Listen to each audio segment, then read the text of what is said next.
snimaš? Me snimaš, dečko? Me snimaš? Znači idem gradom sad u prodavnicu, razumeš, bez maske.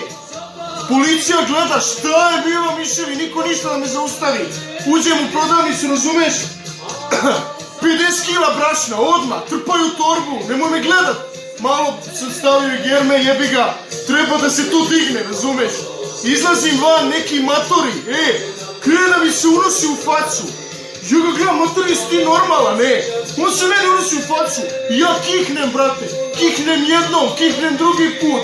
On pade na zemlju, šta je bilo, matori? Nakažem se još tu 2-3 puta da ga overim, razumeš? I to je to, s punom torbom brašna, kroz ceo grad, brate. Kroz pun grad, mislim, nema nikoga, razumeš? Kroz centar grada. Tako se to radi, brate.